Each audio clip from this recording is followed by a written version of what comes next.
Mathieu, candidat de Top Chef 2023, vient d'être éliminé de la compétition après 14 semaines de concours.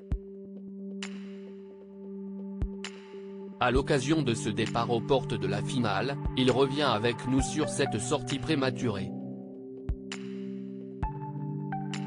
Mathieu restera un candidat emblématique de la 14e saison de Top Chef.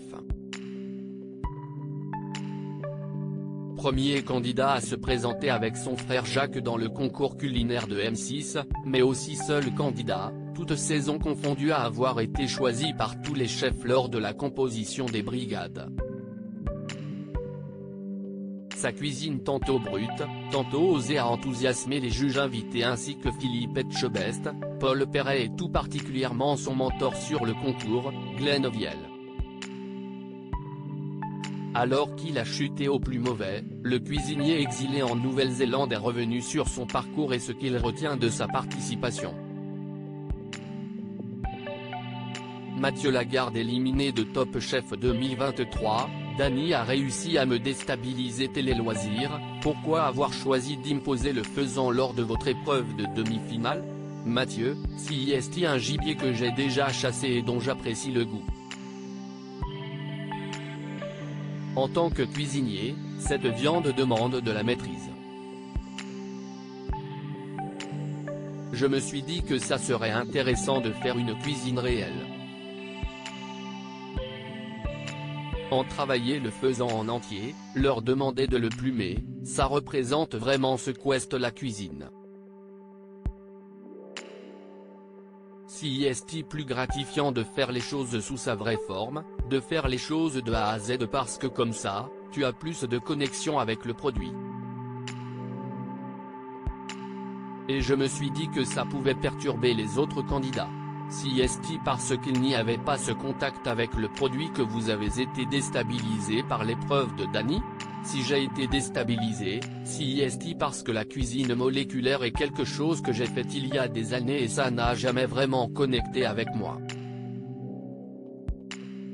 J'ai été perdu durant l'épreuve et je n'avais pas assez de temps pour réfléchir.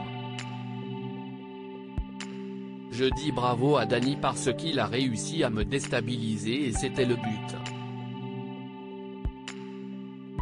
Mathieu revient sur la surprise que Jacques lui a fait dans Top Chef 2023, si j'avais été seul, j'aurais eu la haine après votre élimination, avez-vous pu débriefer avec Glenn Viel? On a un tête-à-tête tous les deux durant lequel on parle de mon parcours, de la compétition, on se dit beaucoup de choses. Bien que je sois éliminé, il était fier de moi et c'était la plus belle des satisfactions pour moi. C'est à ce moment-là que Jacques vient me faire une surprise. C'était génial. C'est pour ça que la défaite n'a pas été aussi dure, j'ai pu être immédiatement avec Jacques. J'ai eu la défaite la plus facile de Top Chef parce que j'ai eu un soutien instantané. Si j'avais été seul, j'aurais pensé à mon frère, j'aurais eu la haine et en fait, pas du tout. C'est sans rancune et bravo à Hugo et Dany. Bien sûr que j'aurais voulu aller en finale, ça aurait été génial d'expérimenter ce moment de soulever le couteau, mais ça ne sera jamais le cas.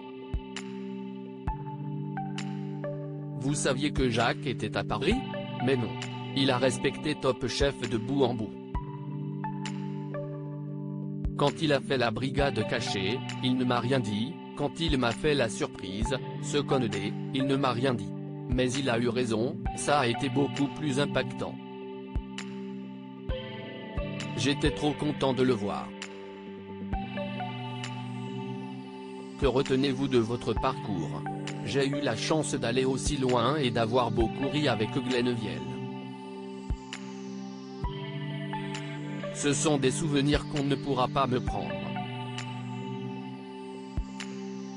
J'ai adoré faire Top Chef, cela m'a beaucoup appris sur le plan professionnel.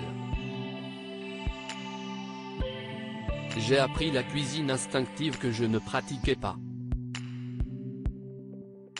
J'ai toujours aimé anticiper et cette émission m'a donné un atout en plus. J'ai adoré revenir, le frère de Jacques, Top Chef, est content d'avoir pu cuisiner à nouveau en France. Quelle épreuve vous a le plus amusé? La première, avec Jacques, juste avant la sélection des brigades. On a beaucoup rigolé. Quant à ma pire épreuve, ça restera celle de Dany en demi-finale. Avez-vous été surpris des critiques sur votre plat dédié à la chasse? Je l'avais anticipé, j'étais prêt psychologiquement. Ça ne m'atteint pas. Comment avez-vous réagi lors du retour de Dany en quart de finale? J'ai été déçu parce que j'aurais voulu que ce soit Jacques. Mais Dany a battu les 11 candidats, donc bravo. Il le mérite. Avez-vous tiré les oreilles de Jacques lorsque vous avez appris l'existence de la brigade cachée? Non, il a joué le jeu. Dans Top Chef, nous avons toujours été réglo avec eux car nous les respectons énormément. En revanche, si, je l'aille en gueux accent aigu parce qu'il n'a pas gagné. Rire, si est-il le grand frère qui a parlé? Oui, et il a pris cher. Cuisiner pour des palais français a changé quelque chose? Le fait de revenir en France m'a rendu nostalgique. Je revenais aux sources, je cuisinais des produits avec lesquels j'ai appris mon métier. J'ai adoré revenir.